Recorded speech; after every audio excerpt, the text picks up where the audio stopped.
Welcome to the Right Brain Fetuses Podcast. This is episode number 7. This is our first video episode. This is take number 3. My name is Ricardo Sanchez. I'm Nouf Abdulrahman. Honestly, we're a little bit not used to the camera yet, so it's not that hard to get used to, but... We also have 2 of our friends in the audience today. Mm-hmm. So, the pressure is high. The pressure is high. So, yeah, I don't want to... It's kind of difficult because I don't know what energy I wanted to bring on, in the beginning. But I just feel like we should address, the Travis Scott stuff that's been happening. Yeah.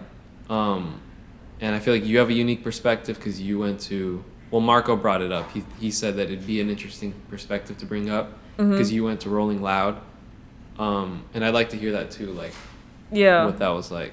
Well, he performed on the last day. He was the last act to perform in Rolling Loud out of the 3 days. And so, me and my friends were at the concert, and it was really...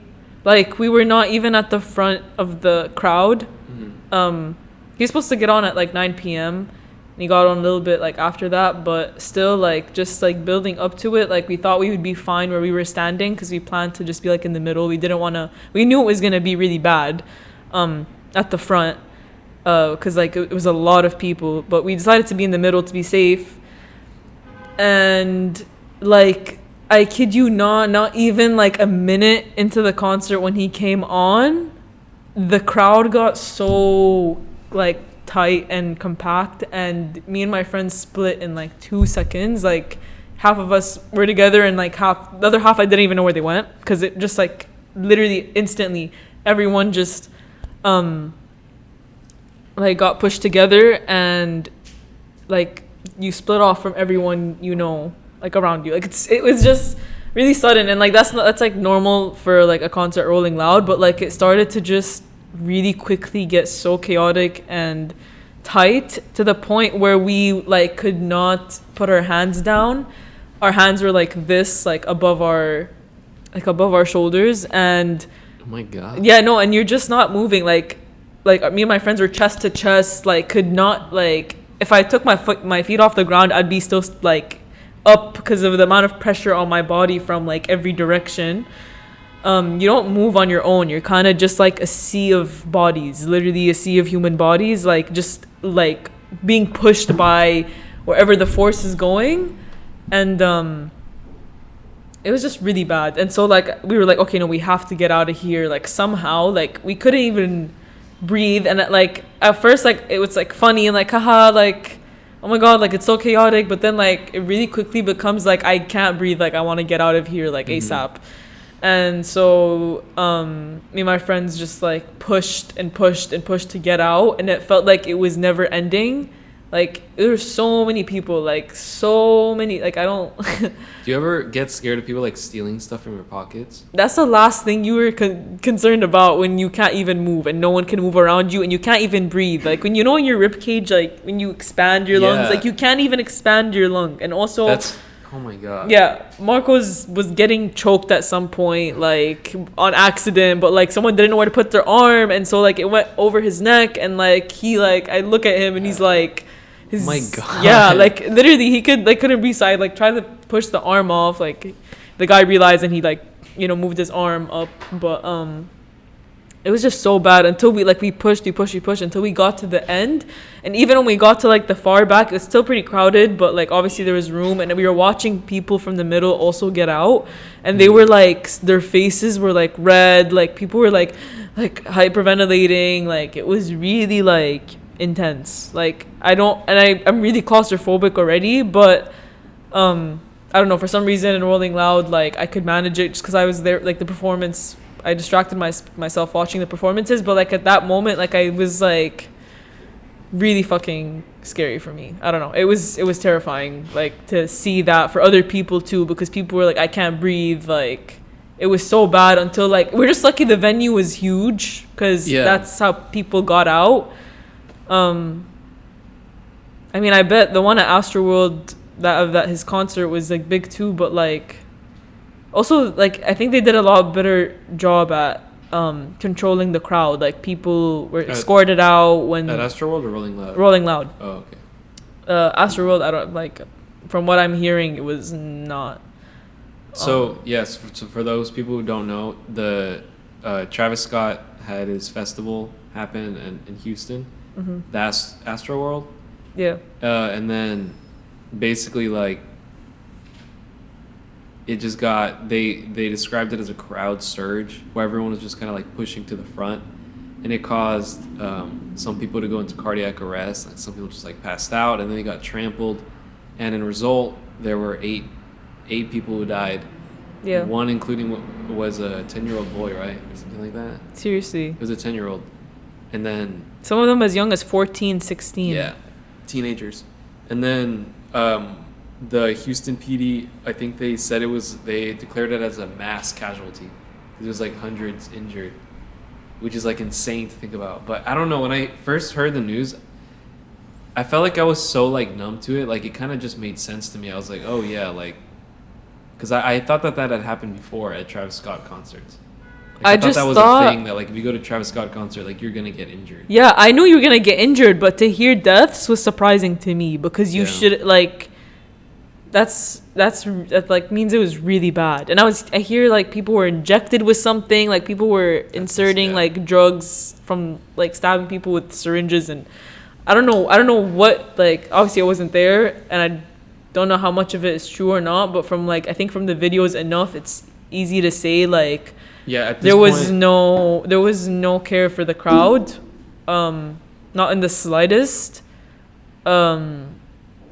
I think it was just horribly organized. No consideration for how much people that would be there, and no consideration for the crowd themselves. Like, I don't know. And Travis, like, to be honest, like, I think he's an asshole. My personal opinion, just from a lot of things that I've seen. I could be wrong. I don't know the guy personally. Honestly, I don't care enough to have a solid opinion about Travis Scott. But if you ask me, like, I truly think he's an asshole. His music is good, but I always judge an artist's music and them as a person very differently, because they could have amazing music and I could fucking hate the artist, but I just don't like Travis Scott. Like, and that's like even seeing him in Rolling Loud was such an asshole. Like when he brought two guys onto the stage, and the guys like wanted to like come say hi, and he's like, don't touch me, like just don't touch me. Like he has this like as if he's a fucking angel with a veil around him. Well, like can't say. I mean, they treat him like a god. Yeah, that's what I'm saying. But people are like. No, but like but if someone comes to like say hi and like is excited to meet you as your fan, you're gonna be like, don't touch me. What the fuck? No, I would never do that. But yeah, I'm just like saying that, like. No, fair. Like, but he's not a god, and like I feel like some artists, like a lot of artists these days, have this egotistical. Why they show up late? Why they have no consideration for the crowd and their fans? Like. It's because you think everyone else is below you. What other reason? Like, you have no regard for human life? What's wrong with you? Like, yeah. I don't know, my personal opinion. Maybe I'm too much of an empath. Maybe I care too much, but I don't think it's too much to care for your crowd's well-being when they're in that state. It's like weird listening to it because he also dropped like 2 songs, and unfortunately, like I like the songs a lot. I mean, it's but, like, okay to. No, I know, but like now that I listen to him, like I can't get that out of my mind. It's kind of like. There's another artist where something happened, something similar. Was it also a rapper or was it? He was also a rapper. I heard some sketchy things about Black, the R&B artist. Yeah. And I love his music. Like he's so good, but I heard some sketchy stuff that like. What'd you hear? Well, that he's just very. He has a type. Younger girls, so for younger girls. Yeah, I mean, I've heard things where he like hits on like his fans that are like underage and like stuff like that, and so it's kind of like who knows. Like I really wouldn't be surprised if in like a couple months you hear something in the news. You know what I mean? Like I feel like, but also maybe not. But I'm just saying it's like one of those artists where like now that I heard stories about, like now I can't really get that out of my mind, but I still listen to their music. I mean, yeah, there's a lot of artists that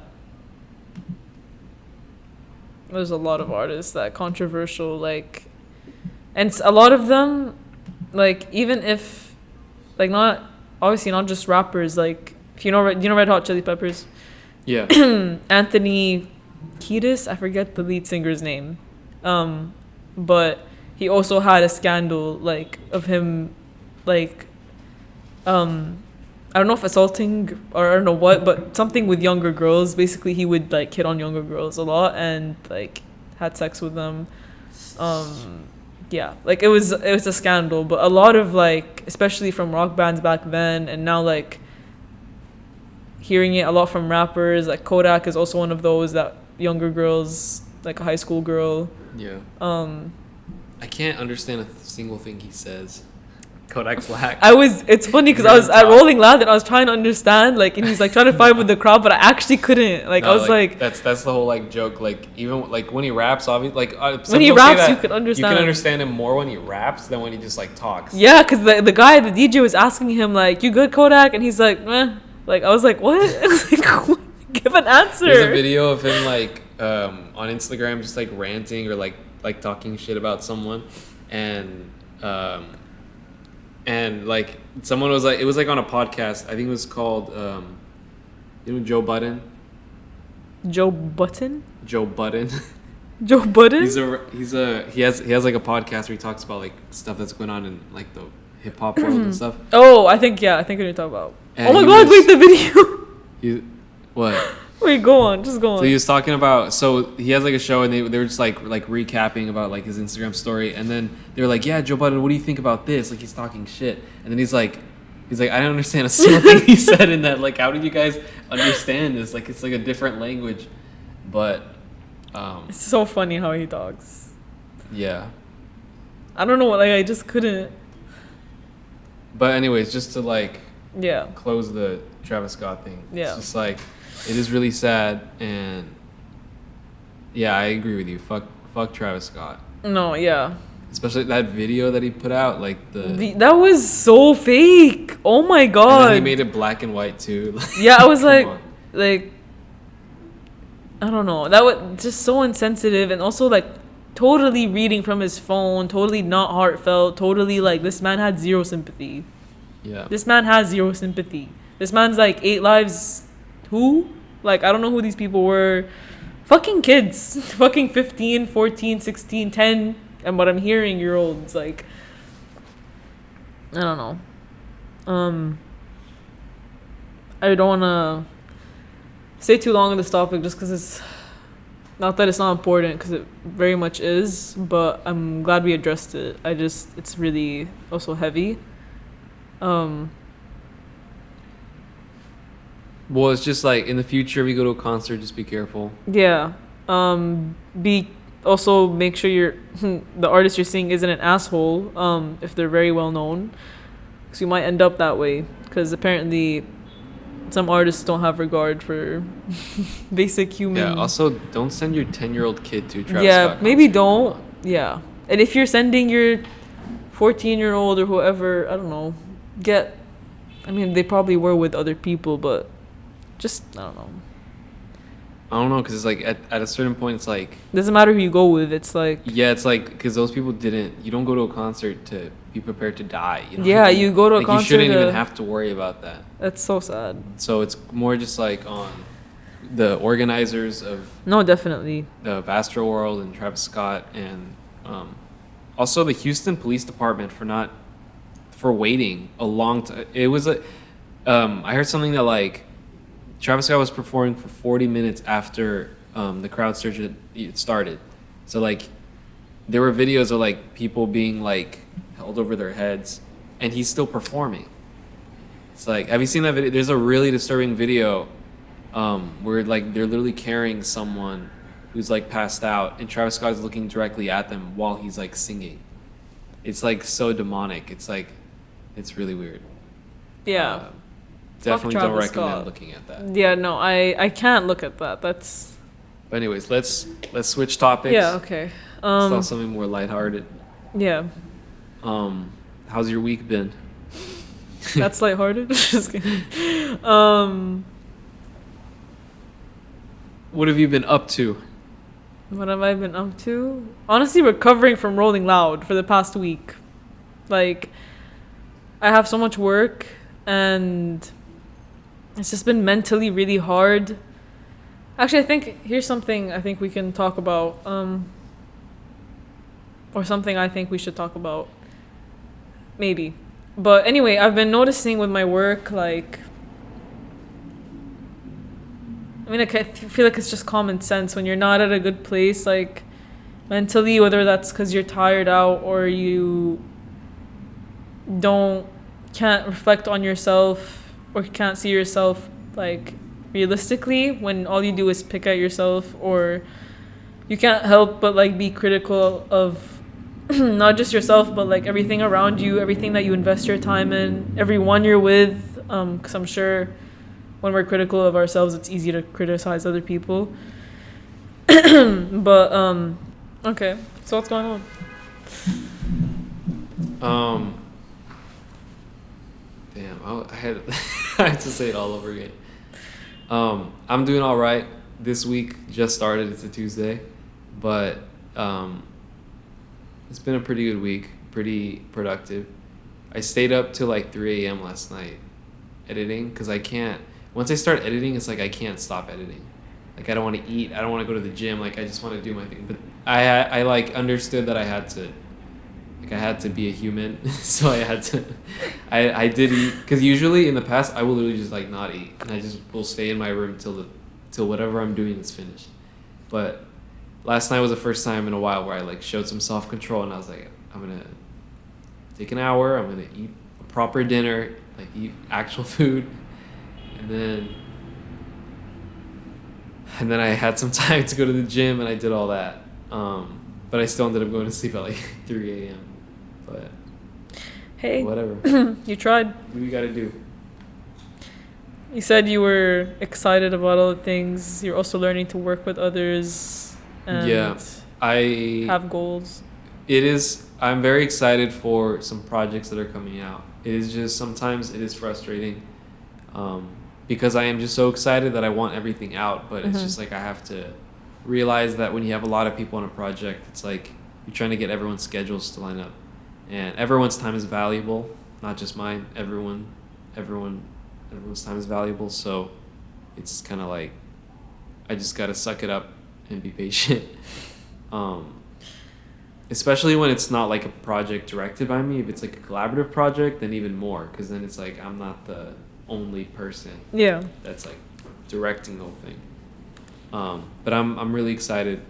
I feel like the first time in my life, I feel like I actually know what I want to do, and I feel confident about it, and yeah, that's so it's pretty good. An exciting feeling. I feel like I'm in a good place mentally, like overall, but I feel like day by day I am pretty stressed out. But I don't know if that's like always a bad thing. Like, I feel like it keeps me on my toes, and I feel like I get more stressed out when I have nothing to stress out about. Does that make sense? Yes. So what I'm saying is that it feels good to be busy.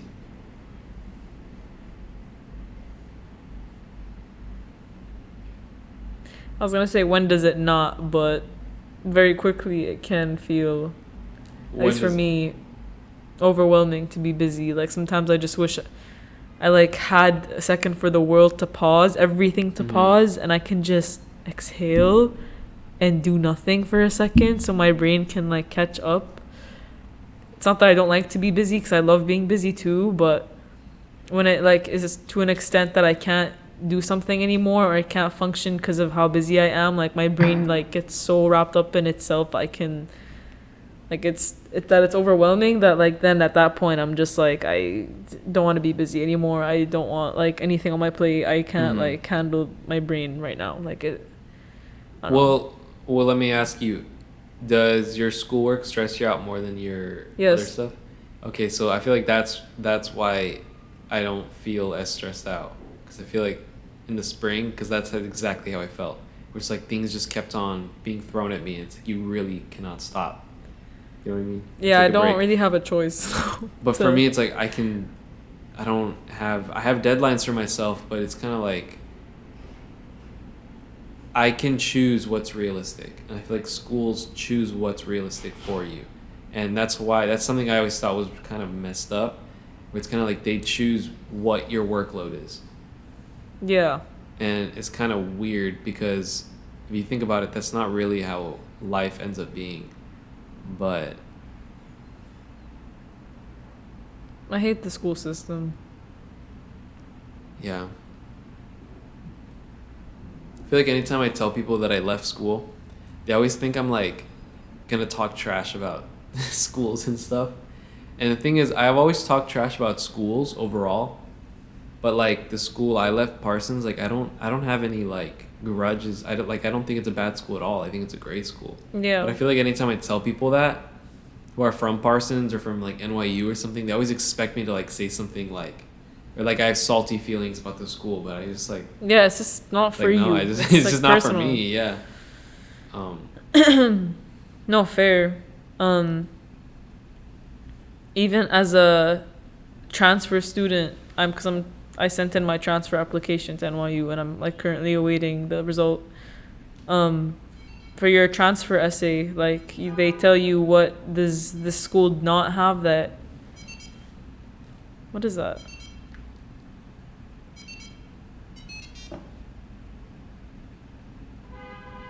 Where's that coming from? No, my camera's not face on. No. Sounded like from a bag or something. Yeah, I heard it from a bag. That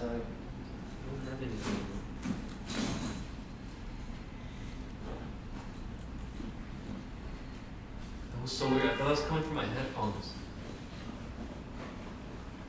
Oh wait, you know what it could be? What? That sounded like my tile. Tile? The tracker. What is it? Did you lose it? No, there's right here. Maybe it's dying. How long is it? Or no, Is it how- last like 2 years? Yeah, I got it last Christmas. Sorry about that, guys. Just had a weird sound. Yeah. Anyways, I was saying, or did you want to change the subject? no, you can continue. Yeah.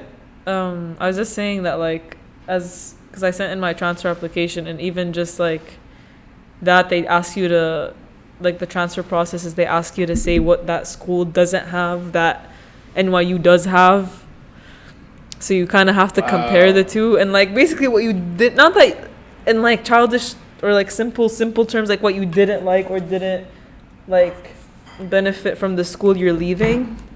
And so I just like what if it's not the school? What if I just like personally have something for, I don't know, what if it's more of a personal thing? I mean, I had to compare them anyway. And I didn't say anything like really bad. I kind of just talked about the smaller classrooms. Like I kind of bullshitted because I just want to be at NYU. I don't really want to make an argument against new school at NYU because I don't like doesn't like honestly nothing really bad about the new school for me besides nothing even bad about the new school. I can't really find something that horrible. I just want to go to NYU for personal reasons. But yeah, they're also very different like types of schools. Yeah. So. Truly. So I can't like, why do you even ask me that question? Why would you want to transfer? Like, well, you very different schools. Like, I don't know. It's a valid question, but also I feel like it's very personal where you want to go, or why you want to go, or why you don't want to go. Sometimes. Some people really just choose it. Like they just don't really. Yeah. And that was me for a lot of my colleges. So. But good luck with your application. Sent in, so thanks. Does that feel good though to have that off your plate? It did feel good, and then I realized like, wow, what if I don't get in? Like my whole plan is like, I just have to think of a whole new plan that I don't know what I'm gonna do because I still haven't figured out a plan B, and that's like really important because this one could easily not work out. And then what if I get in but then the plan that I wanted to doesn't? It's just every time I feel like there's a sense of relief, there's no. So mental existential turmoil. That sounds deep, but Well, I think either if you get in or you don't get in, I mean, I'm guaranteed like you're gonna be fine. I hope so, man. I really hope so. So Anyways.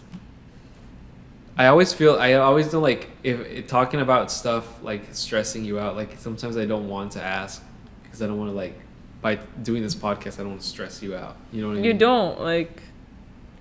It's not that deep. Like whatever. I'm just like talking out of my head. Like Okay. I'm just thoughts out loud. So, do you celebrate the holidays like Thanksgiving and stuff? No, Christmas? I don't celebrate it. Like I obviously I have a break for it, but that's not like I'm not American, so I don't.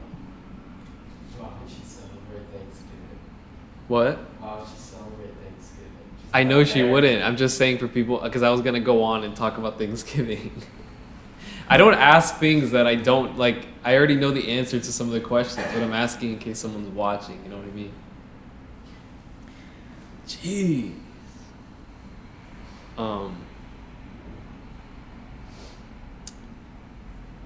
So Do you you? don't. I mean, I do because I'm American. Okay. And I grew up very Catholic. I am not Catholic anymore, but I was raised Catholic, so I celebrated Christmas very heavily. But are you excited at all, like for the breaks or like the being? Yeah, I mean, I'm really excited to go to Kuwait in December. It's always like good to be back home. Like, summer was the first time I'd had that experience of coming home from college to my home. And honestly, it's like everyone says that left Kuwait, like nothing changes really when you come back. Like it's pretty much the same, which is, I mean, to a point, like you get tired of it. You're like, yeah, okay, nothing changed. Like I want fast pace again. Like I want to go back into the city. I want to like have my shit together. Cause that's what I felt near the end of summer. I was like, I want to have my, like the grind continue, whatever. But but it's nice because when I'm there, like I don't have to think about anything, like kind of family, have everyone do everything for me, like kind of really That's chill. the best. That's They the make best food for you and everything. Literally, so I don't have to like all that stress is out the window, like, and that is already like a quarter of my stress, like orienting myself. So it's really like good, like, and I also like feel like I can play my music and create things without like. Also, my room, I don't know about you or like you, whoever's watching, but for me, my room is so important for creation. Like, I didn't realize it, but I think that's why that's why my work has not been at it's just because I can't, I've just moved into this room and I've just moved into this place and I don't have somewhere like a home feeling and like a place where it's my like little cave of creation. Like that's so important to me, and when I don't have that, yeah, like because it's so important for me. It's like it's my environment needs to be completely still and completely in my control for me to have what I do in control. And it sounds dramatic, but I think that like when I'm back home in Kuwait, like that room is so like has my posters up, has my vinyl collection, has like my guitar, my bass, my whatever piano is there. I have my piano at my disposal. I haven't touched a piano in like months now, and it stresses me out. And just like everything is like how I want it to be. Like my curtains are blackout. If I don't want to see the light of day outside, I can sit in my room and like it's just I think I acknowledge how like important that space for me, because I truly am like a hermit. Like I truly recharge when I'm alone. I truly feel like I'm at my fullest like best self when I'm alone, and especially when I'm in my own room, and especially my room in Kuwait where I've grown up, and like I just feel so like connected. I don't know. It's like spiritual almost. Like Yeah. that sounds really dramatic. I'm probably like It's not way dramatic. extending I feel like it. everyone can, maybe not about their bedroom, but at least like I feel like everyone can relate about like being around their family and stuff. It's not really family. It's really a self thing. Like it's really, I'm talking about like solely when I create, and like because that's like how I did it in high school. Like that's why I did so much in high school, and like just like had so much. I don't know.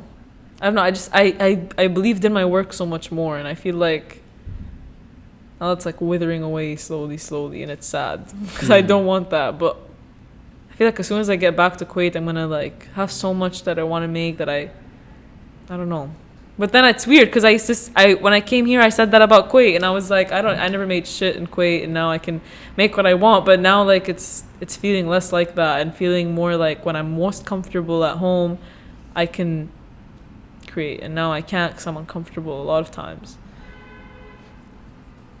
So I don't know. I haven't thought about that. But then again, unreliable narrator, so I don't know if I'm speaking irrationally, if I'm making sense or not. No, you are making sense. Or if I probably won't believe what I say tomorrow, or if I'll believe it tonight, or I don't know. That's why you can't listen to this podcast afterwards. No, you can't, because then you're gonna change your mind. The thing is, like, we have to, yeah. But it's like we shouldn't, because I don't know. I always get like mad at myself because I don't like what I say. I don't like what I say either, and that's why I'm like, wait, that didn't make sense. Why did I say yeah, that? where was I going with that? Because it doesn't make sense at all. But I also don't think it really matters. Yeah, it doesn't. Because it's like, do people have perfect conversations every time? Is that realistic? No. Like, no. You know? The point is to have not perfect conversations so that you can have an opinion on it. Because if everything's perfect, then what opinion to have is there besides, I wouldn't change a thing about it. But I like to find something wrong with what I say. I like to change my mind when I talk, and I like to hear someone else's opinion and disagree with it or agree with it. I don't know. That's kind of common. We kind of take really common sense things and like, at least I do it a lot. I take really like logical common sense. This is literally like the most normal basic fact ever, and I make it so deep. That's what we all do. It's called, we just overthink everything. I told you. Remember what I said something yeah, like that? You're like... I was like, all artists overthink stuff. Like, that's our whole issue. You know what I mean?